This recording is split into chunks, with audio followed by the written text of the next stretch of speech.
এই দেশটার জন্য যেই মানুষটা স্বামী সন্তান হারা হওয়ার পর আপোষ করেন নাই, বেগম খালেদা জিয়া, মৃত্যুর সাথে তিনি পাঞ্জা লড়ছেন। যে কোনো সময় হয়তো কোনো একটা খারাপ খবরের জন্য আমাদেরকে অপেক্ষা করতে হবে। আমরা প্রাণ ভরে দোয়া চাই, আল্লাহ যেন দেশের প্রয়োজনে মানুষটার দীর্ঘ দীর্ঘ হায়াত দিয়ে দেয়, বলো আমিন। বড় দুঃখী মানুষ, কিন্তু আপোষ করেন না। দেশটাকে হৃদয় দিয়ে ভালোবেসেছেন। আপোষ করলে সোনার চামচ মুখে দিয়া রাত দিন কাটাইতে পারতেন। জেলখানায় গিয়েছেন, নিজের ছেলে হারিয়েছেন, স্বামী হারিয়েছেন, তারপরও মানুষটা আপোষ করলেন না। এই মানুষটার দেশের প্রয়োজনে তুমি একটু হায়াত দিয়ে দাও, সবাই পড়ে না আমিন। আরেকটা দোয়া করি, আর যদি হায়াত না থাকবে, একদিন না একদিন তো যাওয়াই লাগবে।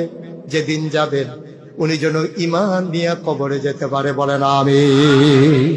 আয় আল্লাহ, দল মত নির্বিশেষে যে মানুষটির জন্য সবাই মিলে চোখের পানি ফেলে কাঁদতেছে মাওলা, আয় আল্লাহ, ঐক্যের প্রতীক, স্বাধীনতা সার্বভৌমত্বের প্রতীক, গণতন্ত্রের আপসহীন নেত্রী, যে মানুষটা বাতিলের সাথে আপোষ করল না, ইসলামের জন্য যে মানুষটা নিজের জীবনকে নিবেদিত প্রাণ করে দিল, আয় আল্লাহ, বেগম খালেদা জিয়ার দীর্ঘ দীর্ঘ নেক হায়াত দান করে দাও।